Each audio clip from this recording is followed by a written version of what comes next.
दोस्तों नमस्कार। आज की कहानी मुझे जाने दो। अगर पत्नी है तो दुनिया में सब कुछ है। राजा की तरह जीने और आज दुनिया में अपना सिर ऊंचा रखने के लिए अपनी पत्नी का शुक्रिया कीजिए। आपकी सुविधा असुविधा आपके बिना कारण के क्रोध को संभालती है, तुम्हारे सुख से सुखी है और तुम्हारे दुख से दुखी है। आप रविवार को देर से बिस्तर पर रहते हैं, लेकिन इसका कोई रविवार या त्योहार नहीं होता है। चाय लाओ, पानी लाओ, खाना लाओ, ये ऐसा है और वो ऐसा है। कब अकल आएगी तुम्हें? ऐसे ताने मारते हैं। उसके पास बुद्धि है और केवल उसी के कारण तो आप जीवित हैं, वरना दुनिया में आपको कोई भी नहीं पूछेगा। अब जरा इस स्थिति की सिर्फ कल्पना करें। एक दिन पत्नी रात को गुजर जाती है। घर में रोने की आवाज आ रही है। पत्नी का अंतिम दर्शन चल रहा है। उस वक्त पत्नी की आत्मा जाते जाते जो कह रही है उसका वर्णन, मैं अभी जा रही हूं, अब फिर कभी नहीं मिलेंगे, तो मैं जा रही हूं।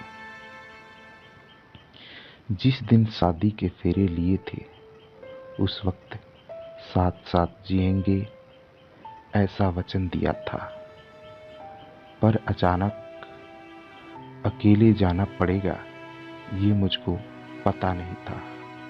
मुझे जाने दो। अपने आंगन में अपना शरीर छोड़कर जा रही हूं। दोस्तों, आप ये कहानी किताब वाली के माध्यम से सुन रहे हैं। अपने आंगन में अपना शरीर छोड़कर जा रही हूं। बहुत दर्द हो रहा है मुझे, लेकिन मैं मजबूर हूं। अब मैं जा रही हूं। मेरा मन नहीं मान रहा, पर अब मैं कुछ नहीं कर सकती। मुझे जाने दो। बेटा और बहू रो रहे हैं, देखो। मैं ऐसा नहीं देख सकती और उनको दिलासा भी नहीं दे सकती हूँ। पोता बा बा बा कर रहा है, उसे शांत करो। बिल्कुल ध्यान नहीं दे रहे हो। हाँ, और आप भी मन मजबूत रखना और बिल्कुल ढीले न हो। मुझे जाने दो। अभी बेटी ससुराल से आएगी और मेरा मृत शरीर देखकर बहुत रोएगी। तब उसे संभालना और शांत करना। और आप भी बिल्कुल नहीं रोना। मुझे जाने दो। जिसका जन्म हुआ है उसकी मृत्यु निश्चित है। जो भी इस दुनिया में आया है वो यहाँ से ऊपर गया है। धीरे धीरे मुझे भूल जाना। मुझे बहुत याद नहीं करना और इस जीवन में फिर से काम में डूब जाना। अब मेरे बिना जीवन जीने की आदत जल्दी से डाल लेना। मुझे जाने दो। आपने इस जीवन में मेरा कहा कभी नहीं माना है। अब जिद छोड़कर व्यवहार में विनम्र रहना। आपको अकेला छोड़कर जाते मुझे बहुत चिंता हो रही है, लेकिन मैं मजबूर हूं। मुझे जाने दो। आपको बीपी और डायबिटीज है। गलती से भी मीठा नहीं खाना। अन्यथा परेशानी होगी। सुबह उठते ही दवा ले लेना, बिल्कुल न भूलना। चाय अगर आपको देर से मिलती है तो बहू पर गुस्सा न करना। अब मैं नहीं हूं, यह समझकर जीना सीख लेना। मुझे जाने दो। बेटा और बहू कुछ भी बोले तो चुपचाप सब सुन लेना। कभी गुस्सा नहीं करना, हमेशा मुस्कुराते रहना। कभी उदास नहीं होने। मुझे जाने दो। अपने बेटे के साथ खेलना, अपने दोस्तों के साथ समय बिताना। अब थोड़ा धार्मिक जीवन जिए ताकि जीवन को संयमित किया जा सके।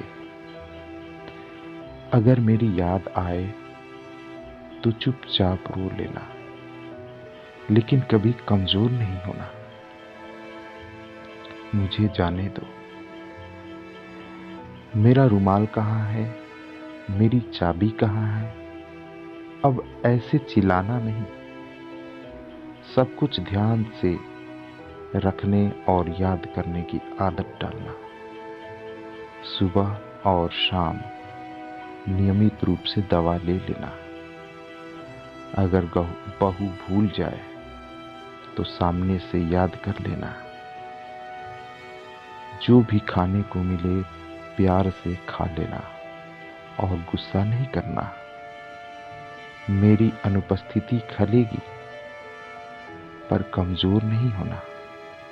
मुझे जाने दो। बुढ़ापे की छड़ी भूलना नहीं और धीरे धीरे से चलना।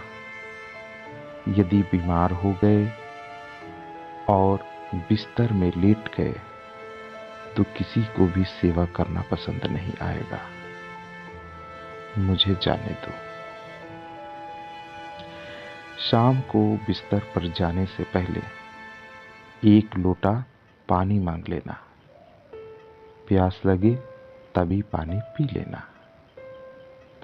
अगर आपको रात को उठना पड़े तो अंधेरे में कुछ लगे नहीं, उसका ध्यान रखना। मुझे जाने दो। शादी के बाद हम बहुत प्यार से साथ रहे। परिवार में फूल जैसे बच्चे दिए। अब उस फूलों की सुगंध मुझे नहीं मिलेगी। मुझे जाने दो। उठो, सुबह हो गई। अब ऐसा कोई नहीं कहेगा। अब अपने आप उठने की आदत डाल लेना। किसी की प्रतीक्षा नहीं करना। मुझे जाने दो। और हाँ, एक बात तुमसे छिपाई है, मुझे माफ कर देना।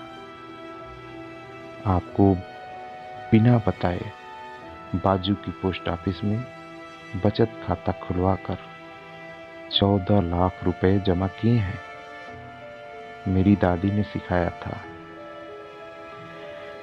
एक एक रुपया जमा करके कोने में रख दिया। इसमें से 5-5 लाख बहू और बेटी को देना और अपने खाते में 4 लाख रखना। अपने लिए। मुझे जाने दो। भगवान की भक्ति और पूजा करना भूलना नहीं। अब फिर कभी नहीं मिलेंगे। मुझसे कोई भी गलती हुई हो तो मुझे माफ कर देना। मुझे जाने दो। मुझे जाने दो।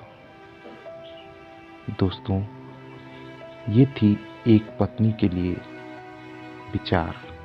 आपको कैसा लगा कमेंट में बताएं।